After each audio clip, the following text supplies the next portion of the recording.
In 1907, Britain and France embraced Russia. They used honey, in a triple alliance, Britain, France and Russia. And the honey that they used to trap Russia was that if we win the war that's coming with the Ottoman Empire, you will get Constantinople, which is what Russia wants. But they promised Russia one thing through the front door, and they took it back through the back door, like what they did to the Arabs. These are people with PhDs in deception. If they tell you that the sun is shining, don't believe them. Go outside and look up in the sky, see whether the sun is shining. When the Russian army had fought in the First World War and had suffered the most losses, the brunt of the kill were Russians, and they were now winning the war, and the Ottoman Empire was collapsing, and the Russian army is only an arm's length away from Constantinople. They don't want Russia to get Constantinople. No. So what did they do? Russian Jews organized and executed the Bolshevik Revolution, which overthrew the Russian monarchy. They killed the Tsar and the whole family, overthrew the government, and took Russia out of the war. So the Russian army had to stop in its tracks and could not go to Constantinople. In other words, the Russian Jews stabbed Russia in the back. They did more than that. They brought communism. Communism is not Russian. These dum-dums don't understand that. Communism was created to destroy Russia. Why don't these dum-dums understand it? Communism is not Russian. Communism was created to destroy Russia, to destroy the Russian Orthodox Church. So they brought communism in the Soviet Union. And for the next 60, 70 years, this Zionist-created entity called the Soviet Union waged war on religion, waged war on the Russian Orthodox Church, killed the priests, closed down the monasteries and churches and so on. 60, 70 years. And then, when the appropriate time came and Israel came into being, it is this same Soviet Union which opened the doors for millions of Russian Jews to now migrate to Israel. If you go to Israel today, you might believe you're in Russia. So many people speaking Russian. These are the Russian Jews. And then the Soviet Union, 6 years after Israel came into being, did something strange and mysterious. Crimea is Russian territory. Crimea is a part of Russia. The Soviet Union decided to give Crimea as a gift to Ukraine. Why did they do that? The historians don't tell you. So let Imran tell you. They gave Crimea to Ukraine in order to stab Russia in the back one more time. Because if Russia loses Crimea, it will enhance Israel's security. The Russian Navy is based in Crimea, and there is a straight line from Crimea to Constantinople. To get out of the Black Sea and to get into the Mediterranean Sea, you got to pass through the Bosphorus. And the city of Constantinople is located right there on the Bosphorus. So they gave Crimea as a gift to Ukraine. They never bothered to consult the people of Crimea and get their consent. No. They never bothered to seek the permission of the Russian people. No. But Washington doesn't want to hear that.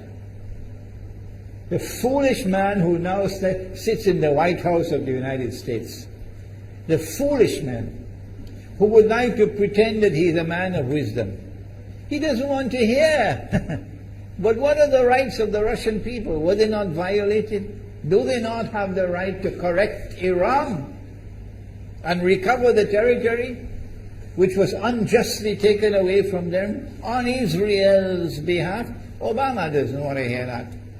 It's inconvenient for them. But in this masjid, we will expose whether it's convenient to you or not. They did more than that. Not only did they give Crimea to Ukraine, but earlier on they gave eastern Ukraine. Eastern, part of it is now eastern Ukraine was Russian. It was Russian. And the Soviet Union gave it as a gift to Ukraine. Why is it being given to Ukraine?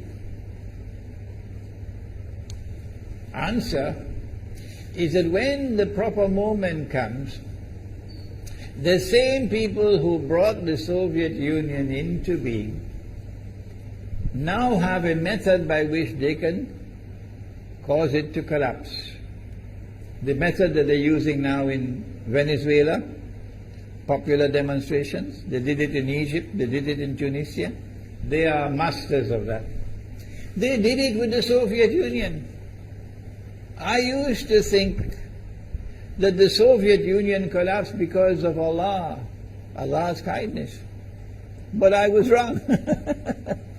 No, it was the Zionists who brought down the Soviet Union because they didn't need it anymore. Like tomorrow they wouldn't need you anymore, Saudi Arabia. And they wouldn't need you anymore, Islamabad. When will you understand that? They'll just throw you to the dogs. You served them long enough. So they brought down the Soviet Union.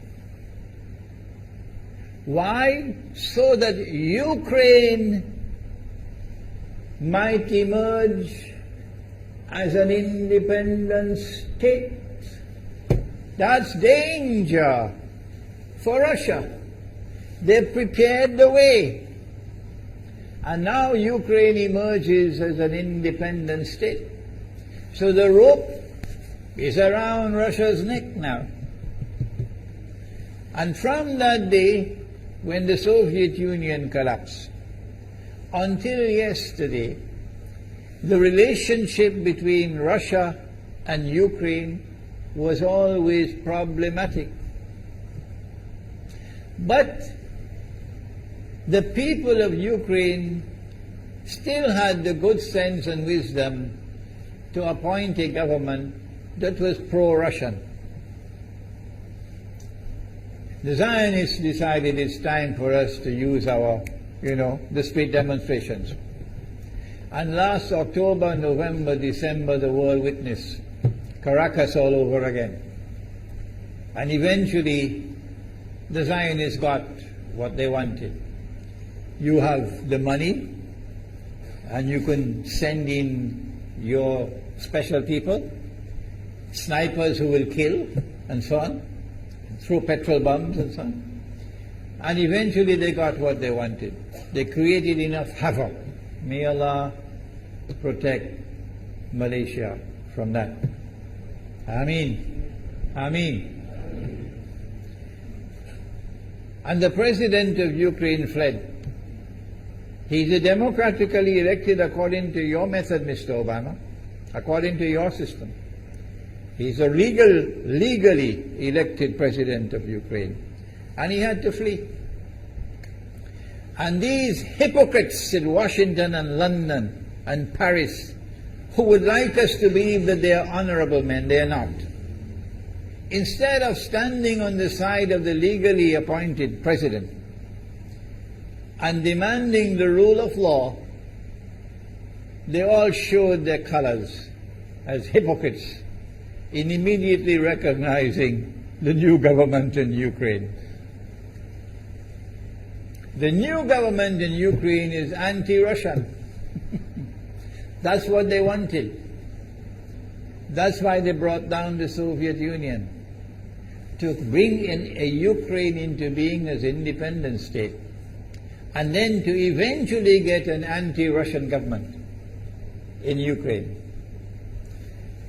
If by Allah's kindness Putin had not intervened and been so spectacularly successful, this is what the plan would have been. The new government in Ukraine would have joined NATO,